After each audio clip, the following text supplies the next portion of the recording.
Well, hello and welcome to M&A's Church Planting and Renewal Conversations. I'm Chris Vogel, Director of Next Gen Pastors, and I serve M&A as the Director of Ecosystems Development. We gravitate to that which we find the greatest pleasure. We enjoy, or what we enjoy, is that which we do. In Barna's work, The State of Pastors, they found that when pastors are asked what task they enjoy most, two-thirds say preaching and teaching. Well, we could say that's understandable, as so much of our calling is word-centered. That same poll, though, reveals that just over 6% enjoy sharing the gospel the most. In that same study, when asked to rate themselves on various tasks, 57% say they're excellent in preaching and teaching. Only 10% say they're excellent in evangelism. This begs the question. Now, without turning our backs on our callings to proclaim the good news of Christ's death and resurrection, how are we to engage those who so need Christ? I wonder if we are not enjoying it, seeing ourselves as a skilled evangelist, is because we've not taken the time to listen, to hear, to come alongside those who need Christ. That important consideration is where Al Dayhoff has been a voice calling pastors to listen, to hear, to step out of the echo chamber of the four walls of their church and step into the wild of the parish that is around them. In order to help pastors be better equipped messengers of the good news, we must consider how we engage those outside the church. One way of doing that is through an evangelism residency that Al offers through Evangelize Today, ET for short. Well, joining us today is a great group of guys. Al Dayhoff is the guy in the black hat, the executive director of Evangelize Today, who through seminars and training sessions over the past 15 years has sought to breathe new life into the Great Commission as stated in Matthew 28. Harris Bond is a church planter in Monroe, Louisiana, in the early core group gathering stage of scratch plant ministry there. He moved to the area with his family just over a year ago after pastoring in Alabama for 11 years. He's just completed 1 year of an ET residency. And then we have Matthew McCulty. He serves as associate pastor of outreach and mercy at Altadena Valley Presbyterian Church in Birmingham, Alabama. Prior to this, Michael has served 10 years as a solo pastor in Monroe Presbyterian Church, Monroe, Alabama. And then finally, we've got Stephen Cooper. Stephen is the lead pastor of Harbor City Church in San Diego, serving in that role since 2014. He's getting ready to start his third year as a resident with Evangelize Today Ministries. Well, before we jump in, let me just start off by saying to those of you who are joining us this afternoon, this is meant to be a conversation, and we invite your participation. And which we got the chat box, you got the Q&A box there at the bottom of the Zoom screen. So please shoot us some questions, and we'll take them as much as we're able to real time, because our idea here is to have a conversation. And so as we get underway, guys, let me just start by saying, Al, for you've done a number of webcasts with M&A over this past year, and enjoyed hearing about the tattoo story hunters and the need for scholar-evangelists.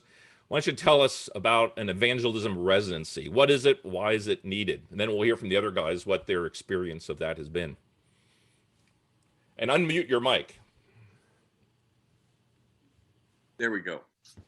You know, everything that we've done to date, we sort of didn't sit around a table and say, let's plan this out. We actually sort of evolved into it. And, you know, after our little church in a blues bar thing began to grow, and I found myself in the middle of a blues bar with a parish of about 300 or 500 people that called me Pastor Al, people started asking me, could you coach me? And I said, you know, no, because I don't know what I'm doing. And they kept asking and sort of inventing this coaching relationship and called a residency. And I found that I loved it. And every guy falls on a spectrum somewhere, Chris. On the left-hand side, I find crash and burn, depression, he's burned out. And on the far right hand side, he is healthy and eager to go at a graduate or even a PhD level research into the wild. And it's my job to figure out where that person is on that spectrum, get in their head and fight for them. And we have all kinds of things we do together, but maybe this is the way I'm thinking about it at this moment. That resident becomes my workshop. And I try to hear what they're saying, and we incrementally take steps forward into the wild. We do up to 50 evangelism case studies in a year. We do 10 recirculating projects. It's 2 hours of phone coaching a month. You're part of a cohort that is the most creative group of men I have ever known. And the thing that leads the whole residency forward, Chris, in my opinion, is discovery in the wild. And if you make the discovery, energy explodes at that moment for the next discovery. So those are a few thoughts. Okay, no, great, thank you. For the rest of you guys, you've been doing this. What drew you to this this experience with Al? What is the residency offering you that you did not experience before? And then next I want to hear some of the stories. But what drew you into it? Anyone, just jump in. I'll jump first. Yeah, I am. What am I? I'm 44, coming out of my 30s, and pretty much I spent all of my 30s in a wonderful town in Sylacauga, Alabama, pastoring a church called Knollwood Presbyterian Church, and we were rooted down very much in that town. And after a while, I think many people might do this. You begin to have a clearer sense of your strengths and your weaknesses and your skill sets. Except there was one thing that I was noticing that I was aware that was not healthy, is that I had, against my original sense of calling, and which has a lot to do with pastoring a community, a town, not just the church. I'd found myself siloed. And what I mean by found myself siloed inside kind of a church space was this. On the one hand, much of our life space that we were filling up, my wife and I, were in very churched relationships. And that's part of life, and that's a good thing. But there was, every time I was involved, just being intentional in evangelism and sharing the gospel or equipping others in evangelism, it almost had this feel like, okay, now we're going to leave the city walls and fire arrows of gospel presentations. And then we went back inside the city walls. And there was a palpable, look, there are people who prayed to receive Christ or prayed a sinner's prayer, but where was there any sense of true connection? And I felt just aware there was a big disconnect, not only with myself, but others around me. And what do you do with that? There were desires and things God had been wiring me for that were not being utilized. And it's like you dig yourself in a hole and somebody needs to dig you out.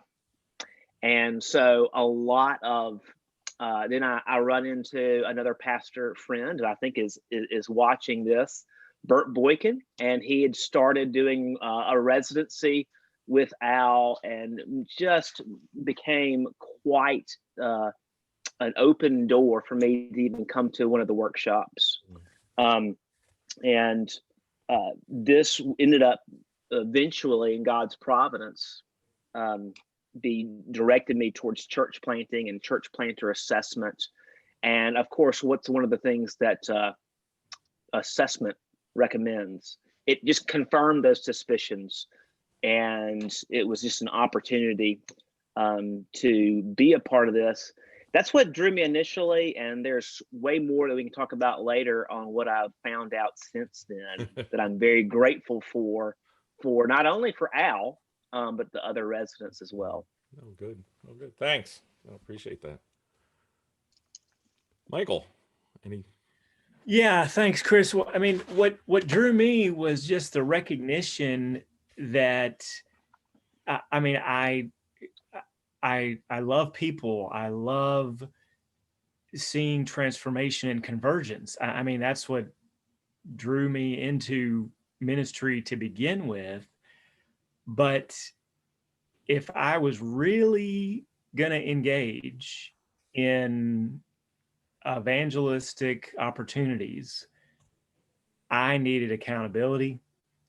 I needed coaching, training, mentoring, whatever you wanted to do, but or whatever you wanted to call it. But I really recognized I needed a person, and my just in discussions with my senior pastor, he was very supportive of that idea. My session had a lot of questions, but eventually was supportive of, we see where you're talking about. I'm an associate pastor at a church of about 500. I have a lot of responsibilities, a lot of teams, and all of us as pastors, I mean, I could spend all kinds of time doing everything, but actually getting out there in what Al calls the wild among non-Christians, intentionally putting myself in a place among non-Christians. But I just would not have done it. I mean, I know myself, I've been in ministry, 25 years. I would not have done it like this unless I had this residency type opportunity. And unless I had the support of my session to do it. And it's been, I mean, it's been beautiful. It's been wonderful. It's been amazing. It's been stretching. It's been challenging. It's been renewing. And I'm going to tell you more, but that's how I got into it beginning. Okay, that's great. Great. Stephen. Yeah, for me, through you. I mean, really, there's been two main reasons why I've engaged with Al and Evangelize today. The first is that it does seem like evangelism is the thing that if I neglect, I'm not going to get fired for it. Life is so busy, and if I don't have a consistent reminder in my life to make sure that I'm engaging with folks that don't know Jesus, then it is too easy for the tyranny of the urgent to pull me away from the wild. Yep. And the wild is just what we call the world outside the church. And so, so having that, but for me, the bigger and more compelling reason why I engaged was because of Al and who he is. I'd been exposed a little bit to some of his insights and some of his discoveries with an article that By Faith magazine published about his tattoo book. And I thought, this is really insightful. Like, here's a man who is recognizing that the image of God is still latent and it's bursting forth from the non-Christians all over the world through tattoos. And for him to see and celebrate the image of God in people was something that drew me to him, like as an intellectually stimulating exercise. I wanted to learn from him. And what I didn't quite realize until we began our relationship was just how significant a support he would be for me in my personal and ministry life. That Al is someone who, I mean, he's known for listening to hear, and he's really great at training people on how to listen to the non-Christians in our lives. But what I've found is that I needed somebody who could listen to me and who could hear my own soul's cries and help me to like process just some of the darkness and the brokenness that I'm dealing with personally, in ministry, but also personally outside of ministry. And I have found him to be an amazing support and an amazing expression of God's loving kindness to me. And that has given me enormous fuel and energy, both in my ministry and in my evangelism. Okay. Well, great. Thank you. Well, so let's hear some stories. What as you've gone through this residency program and engaging, Steve, I loved what you said. No, I don't love it, but it's true. Let's put it that way. Uh, not sharing the gospel is something I can, skip doing and I won't get fired for, which seems so strange, but unfortunately so true. So let's hear some of the stories as you've gone out listening and engaging. What has stood out for you in that whole process? Any stories you want to share? I think in my own life, as well as in the people in my church, there's often a huge desire to share the gospel with people, but a feeling like, well, I don't really know how to do this, or I think I've been trained before and I have like a gospel presentation, the four spiritual laws, or versions of like the chasm of sin and then the cross, bridges over. And I've got these things that I could share, but it just never feels appropriate. It never feels like it's the right time to bring it up. It never feels like the conversation will naturally produce that, where I won't come across seeming like just an awkward, socially unaware person in a conversation, because all of a sudden now I'm talking about Jesus. And what I've learned in dealing with Al and working with Al is that, my goodness, the image of God is coming out of people all the time, all in in so many different ways. And tattoos, just asking somebody, hey, I noticed your tattoo. That looks really cool. Is there a story behind it? Is one of the techniques that we use to just draw people out and find out a little bit more of their story. And that's something where you, like, for someone to get a tattoo is a pretty significant event. It's a significant undertaking financially. There's pain involved, and hearing people tell the stories of why they've put a particular tattoo on their body is significant. And so you get to hear, oh, like the people that mean most to them, the examples in their life that mean most to them, and it's significant to, you're hearing someone talk. And this happens all the time. Like, it's someone tells me a story about someone that was special to them. It could be a parent, could be a grandparent, and I begin to say, well, tell me more about them. What do you love about them? And they say it, and then very often I get a chance to say, wow, I don't know where you are in your spiritual journey, but I got to tell you that the God that I believe in is very much like this person who's special to you in your life. And now I'm comparing this person that they esteem to God, and we're at a different place, and doors begin to open, and I find out what they then believe about God. And then, I hear them, listen to them, and then offer what I think about Jesus. And so, I mean, this is just one example of something that happens repeatedly. And because of being in this residency. Yeah, great. Yeah. Anyone else? What a story, something that just illustrates how this has benefited you or enabled you to serve better. I think at an innate level, we all know, especially those in ministry, we know that there is power in listening to people because you're offering them a gift. But I think it's nuclear, and we miss out on both giving and receiving that gift because of internal pressures and training.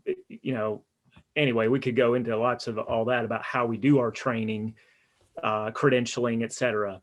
But it is such a need, a human need, but all the more so in our screenified culture, to have an actual live human being listen to you. And so what you're doing is you're giving them this incredible gift of engaging with them without the purpose of trying to convince them or persuade them or say something to them. And so what people do is, if they can read, and this happens, I'm going to call him Jazz. Okay. With my friend Jazz, I have and he's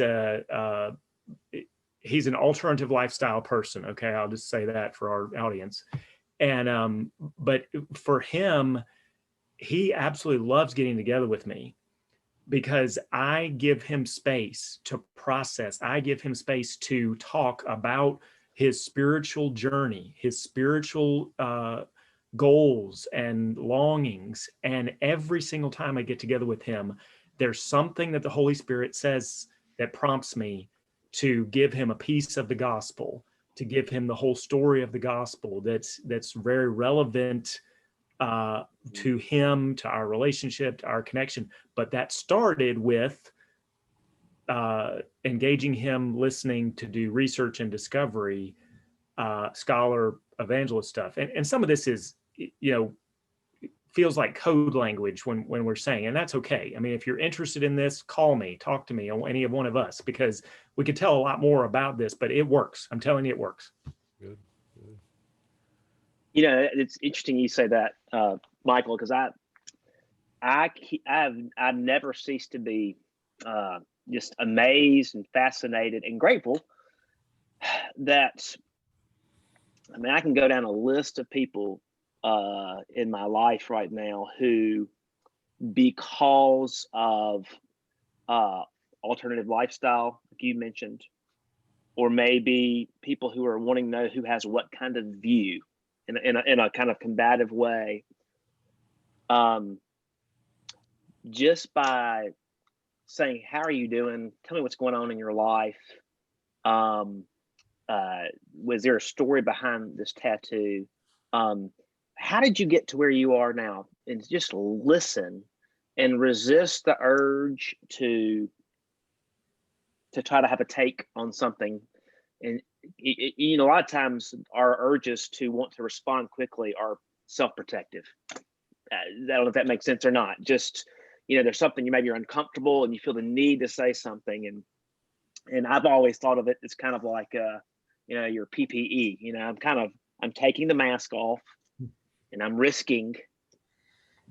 And when I am evidently wanting to listen to someone, it communicates that I'm not afraid of the risk, because people have a lot of risk in their lives. And when you listen, I've had the most encouraging things that have been said to me, that have been things that I wasn't expecting. It had been something like this: you probably are so different than me on this, but you don't relate to me like I think you would. And thank you for letting me share this with you. What do you think, Harris? And all of a sudden there's, and I'm not saying open door like a bait and switch. I just mean that there is a friendship. If I'll use the word intimacy, there's someone who described into me, you see. And I think that's what I'm trying to restore in so many things. And God works in that relational context. Good. Hey, can I answer this question, Chris? Yeah, please go ahead. That was one of my questions. How has the residency helped you as a pastor equip the people in your church or church plant to be involved in evangelism? Of course, that's a where's the fruit, question. That's a question for your session is going to have that question, or your leadership to give you permission to do this. And my response to that is, I want to say, my response is, you've got to be willing enough to go slow, to give yourself permission to discover, learn, go slow, way slower than you think you have possibility to go or permission to go, so that you see what the Holy Spirit wants to do in you uniquely, specifically. So this is not a credentialing programmatic, you're going to get a certificate that you've accomplished these 5 things or whatever, and you're all of a sudden going to become a superstar evangelist out of this. That it's not that way at all. So it's kind of hard to describe that, but it has definitely helped me enable my people to give themselves permission to admit their fears. You know, I'm scared to death. You're talking about going out in the wild. What? You go where, Michael? You do what? You know, and to admit that they're scared, and to admit that they need the Holy Spirit, that they need God to intervene, to help, to lead, to give them the ability to shut up and listen. I mean, I could go on, but it's a very different paradigm, because it's not an accomplishment paradigm. It's a seeking God paradigm in order to love people well. Okay. Good. Got another type of a story on this. We just finished a faith and work cohort in our church. So we had about 10 people gathered together. We've made some significant discoveries about how God's image shows up in the work that we do, so that the work that we do is exactly valuable. It's not just that work is a place to give you money to provide for your needs. It's not just that work is this missionary field, but the work itself matters. And as we've shared with this cohort over a 3-month period, one of the people who's in his mid 50s, he started a business, it got bought. So now he manages this division of this larger company that bought him. We've been going through, we talk about these 6 roles that we are supposed to be playing in our work. And this information has lit him on fire. And he is now like an evangelist in a way that is affirming the goodness of the work that he sees other people doing. And what it's done is it's enabled him to see and celebrate people in what they do, and to show them the significance and the impact that their work has on the community that they're serving. Like, because all work makes us community servants, for instance. And so he's now eager to share with people that he sees how what they're doing is serving people in the community that they live in. And by doing that, people are just, no one's ever complimented them on the work that they're doing before. And that opens a door wide. And they're like, where did you learn this? Like, this is amazing. And he says, actually, my church taught me this, because we actually believe that God gave us work as a gift to know him better and to care about other people. And he, like, literally, I mean, so he's literally on fire. And what's happened is that by being able to make discoveries and to see God's image expressed in work, now he has this whole subject matter that he can talk with other people that is religiously neutral. But if there's a response, then he can go into Christianity. And so he's engaging people in their work, like in what exactly they're talking, like what they're doing, in a way that doesn't automatically cause the blinders to come up or the defenses to go up, because now you're talking about God.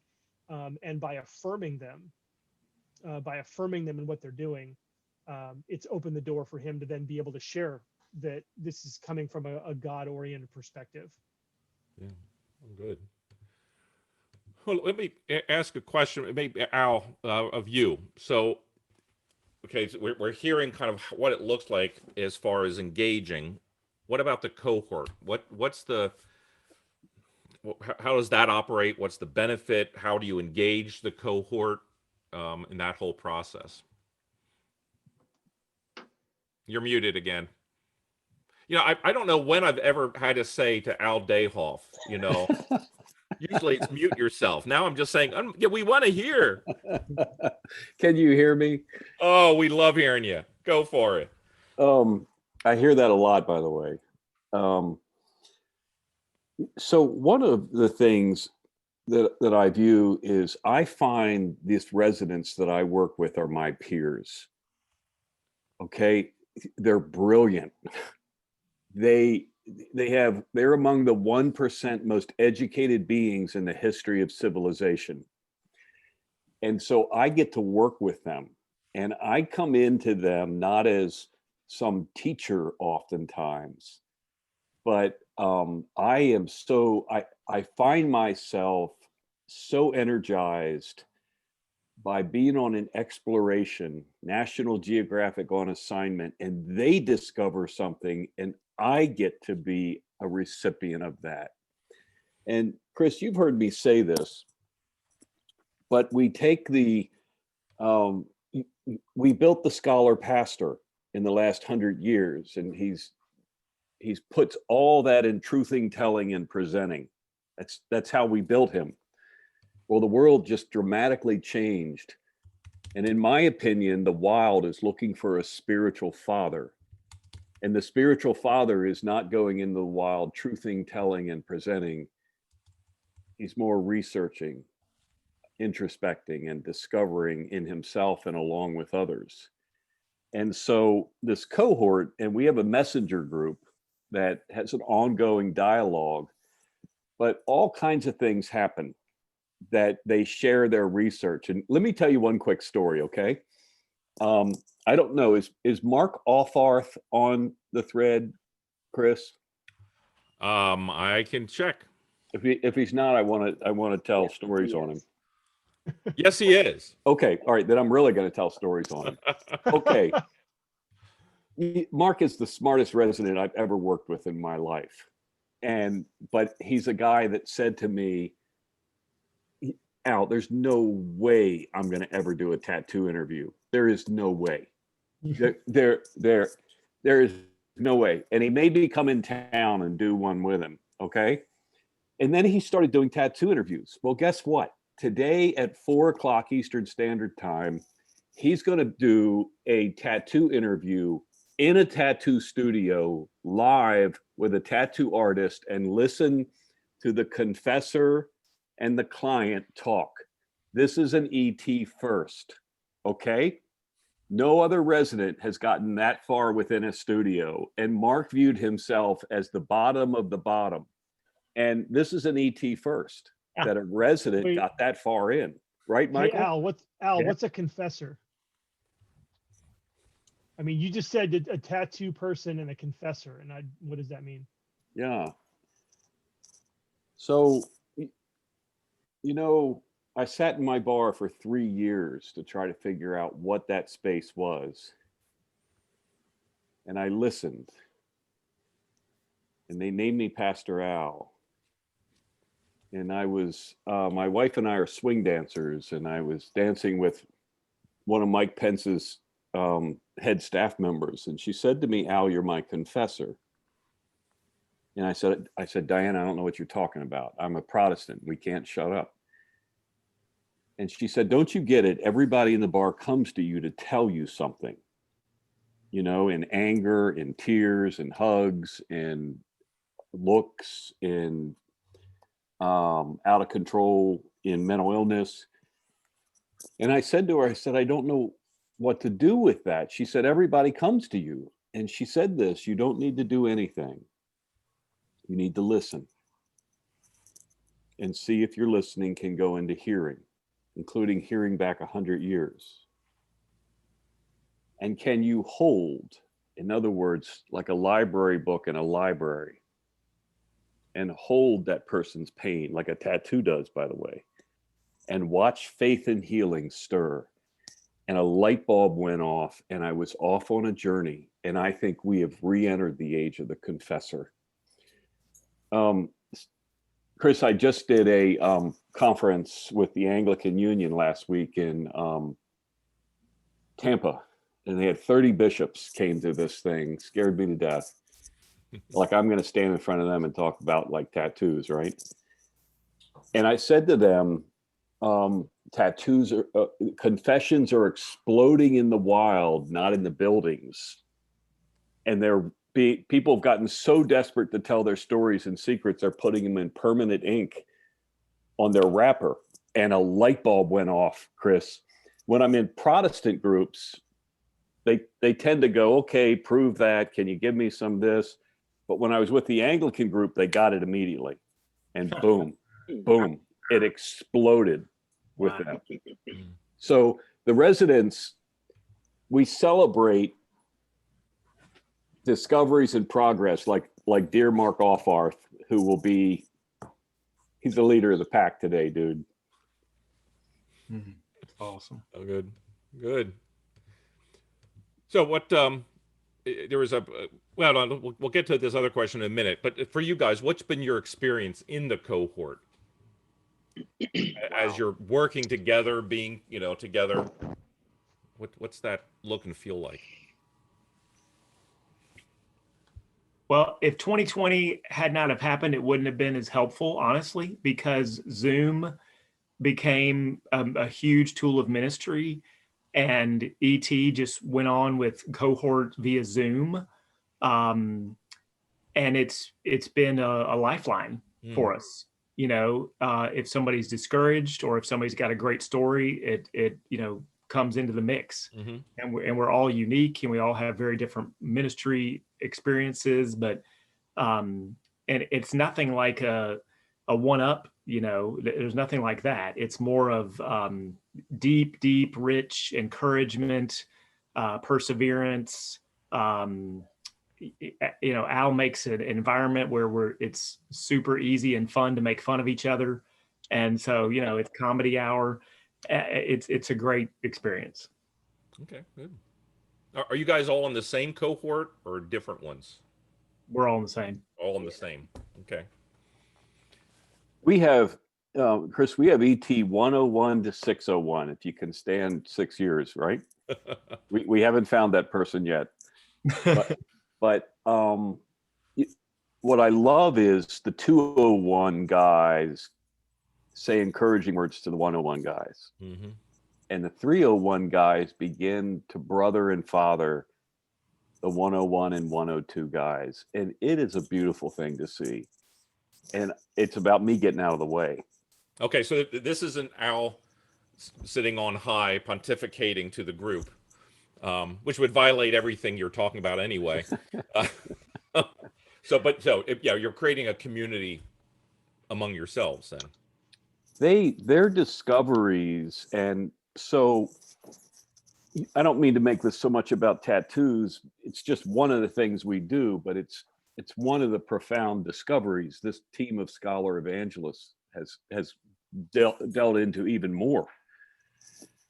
But we find that the magic moment, if I can use that word, is when the owner of the tattoo begins to process out loud, rub the tattoo, which often means introspection, and make discoveries under their tattoo right in front of you.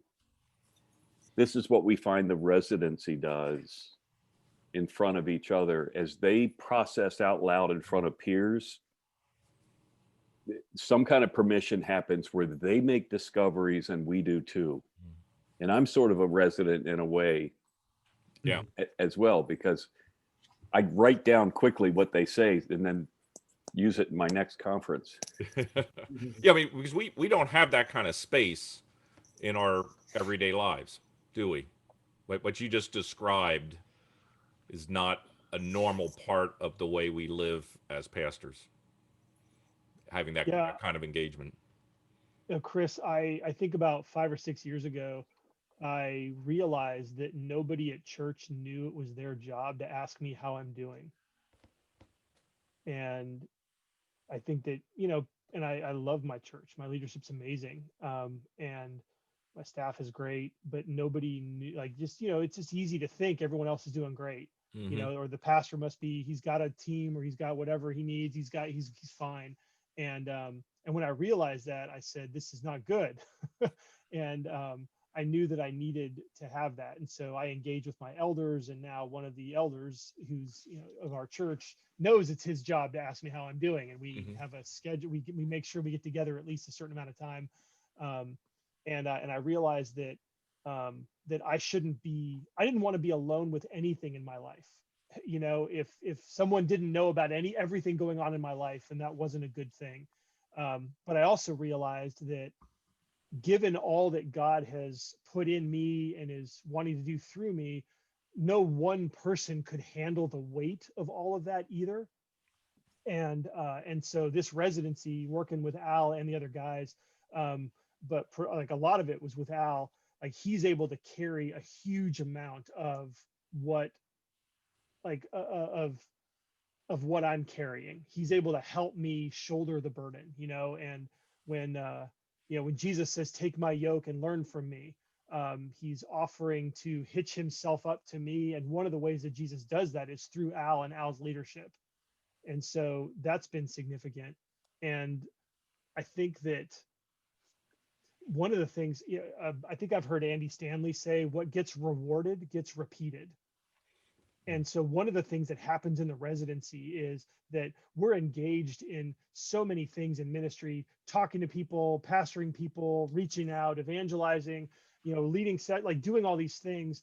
And we just end up feeling like this is just what life is, and this is what everybody does. And what Al has the ability to do is he sees things that we do and he says, this is extraordinary. Like, you think this is ordinary, but no one else is able to do these things. And as a pastor, we don't want to act like we're elevated above our people. And yet the weight, the spiritual pressure and weight that Paul describes in 2 Corinthians that we experience in our lives is something that sometimes we need permission to realize that it's okay for us to be exhausted. It's okay for us to be frustrated. It's okay for us to be tired. And Al not only sees and celebrates the things that we're doing, and it's like, oh, wow, yeah, I guess this is significant. Dang, like, hey, maybe I'm not such a screw up. Maybe God is actually using me he's put his treasure in this earthen vessel, and Al is bringing that to bear. But then also, he's also able to carry the weight with us of the ministry. And so those are just a couple of other things that are blessings that come from being in a residency with Al. Yeah, no, that's great. I like to say that the way first of all, Al, but then the residents with each other, the way Al's coach as confessor, really, and his coaching as being a confessor approach does for the resident what the resident is finding permission to do with others. Okay. And others can be out in the wild. It can be in your core group or your church. It is a pattern of discipleship all in and of itself. And you can't, that's not something that you can, it's better caught than taught. I'm reminded of what Paul actually says it in 1 Corinthians. He says to them, you have countless guides, but you don't have many fathers. And of course, we live in there's a book on everything. How many people, I'm going to learn how to parent from reading a book, No, there's many books, there's many guides, but many of us, particularly generationally in our time, did not have anyone to pour into us.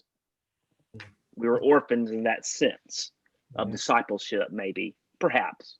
Yeah. And when you have someone who is listening to you, and not listening mindlessly or merely therapeutically, but with discernment, to say, yes, this is a trauma, but do you see what God is doing in the midst of this? He's wiring you.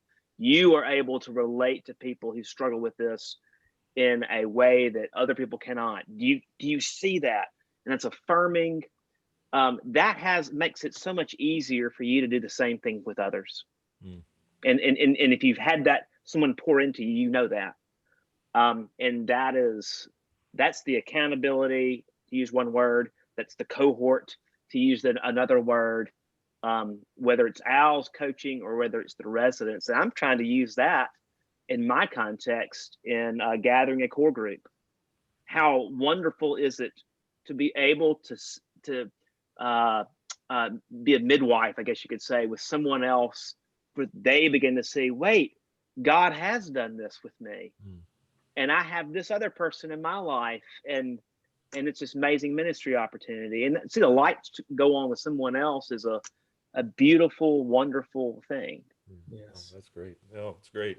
Yeah. So as you're, engaging in this process, the question can often come up as people are hearing about this.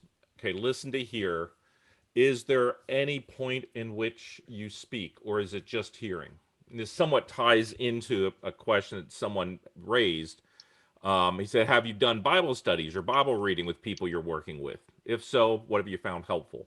So how is that, again, it's always the mistake to think, well, I'm just doing this to get to that. No, this is in of itself good, but especially for folks in our circles, they get real nervous if they imagine there's never a, a point of speaking. So what have you found in that whole process? Yeah, I mean, I have found that question in my own heart.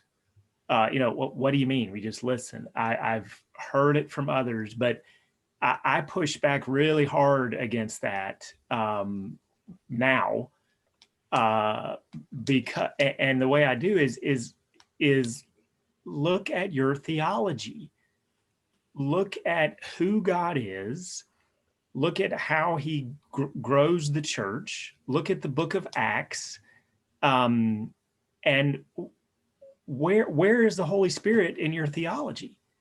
And if He is plain, and I don't mean that in a pejorative sense. I'm sorry, but I mean, what I mean is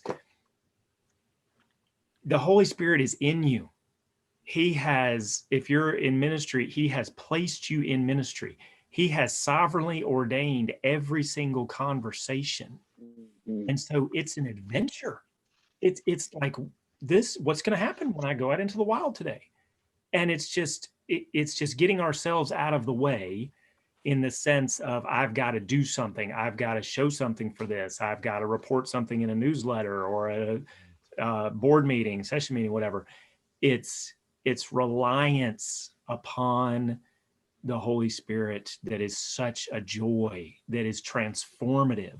It's being still enough to cease striving, right? Psalm 46, to know that God is in me. He is with me. He wants to love others through me.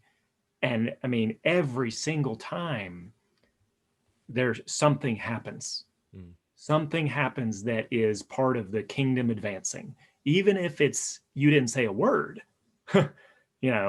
even if it's some kind of obstacle, we count it all joy when we experience trials of many kinds. I mean, it's God moving His kingdom forward in us and through us. And it's just theology, guys. It's just, it works. Yeah, I would say absolutely. I mean, the answer to this question is heck yeah. Have you done Bible studies or Bible reading with people? I got like one neighbor who, she's a lesbian woman, and she and I have read Jonah together. We read the Gospel of John together, Ephesians, and we made it, I think, 7 or 8 chapters into Acts. So yes, the listening leads to all kinds of discipleship. But like I've got 2 people right now, one who just finished the book of Mark, and then another one that's almost finished. So I use the book of Mark because it's the shortest gospel, and think about attention spans with people. So those are also things that are going live. I guess I think the listening to hear part is here's a discovery that I've made over the last few months, is that what listening to hear does is it gives people the experience of what it is like to be in relationship with a God who justifies them. Like, listening to hear lets people know that whoever they are, in all of their honesty, we care. And I think that is what the doctrine of justification by faith teaches us about how God feels about us. And so it's almost like listening to hear is letting people taste and see the goodness of God, that He loves them, cares about them, and is with them wherever they are, and receives them and accepts them just as they are. And so, but obviously you want anybody that you care about to learn and to grow in their understanding of Jesus and of salvation and of what it looks like to walk with Him. And so listening to hear does lead into discipleship, which includes reading the Bible with people. And so, yeah, so that's been my experience. Okay, good. All right. Who's this designed for? One, what if someone's not a pastor but just wants to be a part of this and to soak it in and to engage in this? can someone who's not a pastor, or another question would be, where, if a pastor, where in the life cycle do you think would be most helpful? Because I think a lot of times our, as wonderful and everything else our training is, we often are trained out of the very thing we're talking about. And we're skilled away from it, if you will. And so is there a benefit for someone before they go to seminary or while they're in seminary? Or is there a need for this to be the post brick wall opportunity? You know, you've been in ministry and you're going, this just ain't working the way I thought it would. So what's your experience, your thoughts on all of that? Who's the evangelism residency designed for? So one of the things we found, we did a study with seminary students, and I'm a full believer in them, but we found they were going into the wild credentialing, not evangelizing, because that's what we taught them. That's what we taught them. And when that didn't work, then we retreat back into the building, we become part of the ecosystem, and we perfect what we've already discovered, and we spend the rest of our life in that space. Our young ministers, those either coming out of high school or in college, or before or in the beginning of seminary, these are gold, because we have now made an epic pivot. We have re-entered the age of the parish. There's not enough pulpits. There's not enough people to support the brick and mortar anymore. And we have re-entered the age of the parish. And now us building a team of individuals that make discoveries out in the wild. In my opinion, an evangelist is not simply somebody that gives a presentation. They discover what's going on. I've got a group of atheists working with me. I've got a group of cross-dressers working with me. It brings joy to my life that they let me in, and the discoveries just make my ordination glow. Chris, to vector back, the tribe that I have my ordination in, we tend not to know what to do with people that we can't make a presentation to, and we don't know what to do as a person if we can't make a presentation. Among the things that we found is that the longer someone talks, the more they talk themselves towards God. Isn't that an interesting lean, that the image of God is actually honing in on something if it's given space? We found the more somebody tattoos, the more they tattoo themselves towards God. But in my journey in this confessor thing, Chris, I've begun to ask this question, and check with me in 6 months and see if in the laboratory, my parish, I am now sitting in my parish going, is this person actually making a presentation to themselves about the gospel while I'm listening to them? And am I suddenly in this space where the image of God is holding the promises and the time we've had together and making a presentation to themselves? And my other thought is, when do I present? When they ask. And they do. And that might be the epic question, is why don't people ever ask us? What kind of life are we living that we venture out and we call this thing outreach? I think the age of the parish is we venture out and stay. So those are, So yes, we were evolving. The first year of the residency, I focus on the man, and so that he makes discoveries for a year and doesn't have to go equip somebody else. Year 2 is we pivot back and start with a team in the church, and slower is faster. Al, do you want just pastors to apply for the residency, or are you working with non-pastors too? I've had some non-pastors, and the key is, let me see if I'm going to say this right, Stephen, and help me with this. They got to really want it. They got to want it. For me to use my time well, and them to use their time well, and for it to be a value for them, if they want it, I'm in. Right? Mm-hmm. I had one guy wanted to sign up, and I said, it sounds like your session wants you to sign up for this as a punishment. I said, I don't think this is a good idea. I don't think this is what's for you. And I had another guy go, look, I'm the stupidest evangelist that has ever been born. And he started talking, and I said, I so much want to work with you. Would you give me a chance? So that's kind of the world I live in. Yeah. Well, we got a couple minutes left. Al, there's a new residency starting this new year, right? Is it January, February?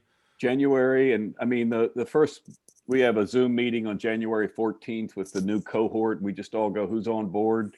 Okay. The guys sign up, and individuals or women sign up in January and into February, and we have a select amount of slots. ET is not about how many can we get.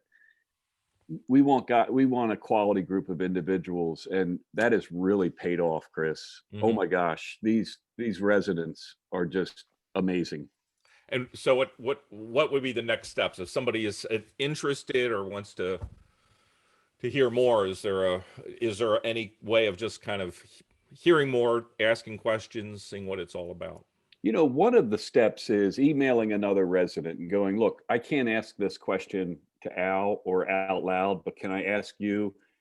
And they're all happy to talk and tell you the good and the bad. I mean, this is not $100,000 deal. This is not a $50,000 deal. This is a residency is about $6,000. And so you put that in, perspective. Right. They can email me at evangelizetoday@gmail.com or at gmail.com, or go to our website, evangelizetoday.com. We just changed it to .com today. Was it just today? Because I kept getting a dead end. Okay, so it's evangelizetoday.com.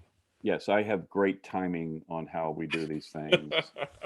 So, hey, Al, we got a question here from D. Just says, is there a place for women in this, or is it male driven?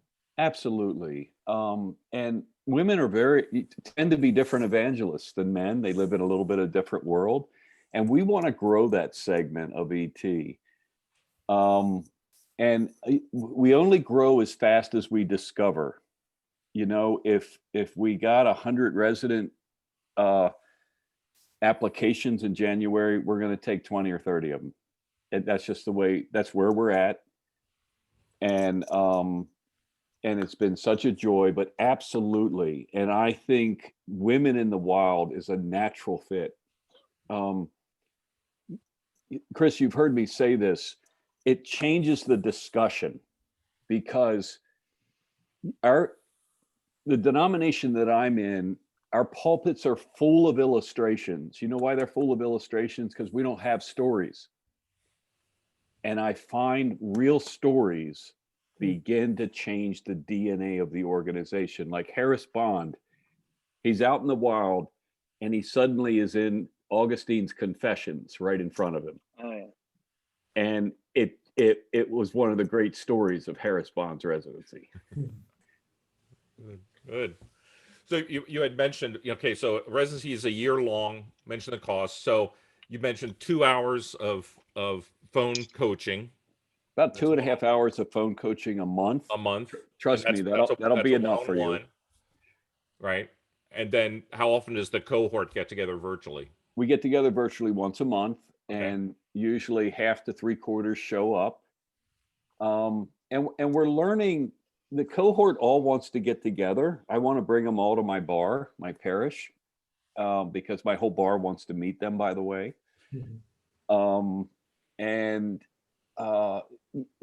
So 2 years ago, we were a little awkward with the cohort. This past year, we took a huge step. This next year, we want to take even a more step of just the bond of the group and figuring out what it is. We like to move at the speed of discovery.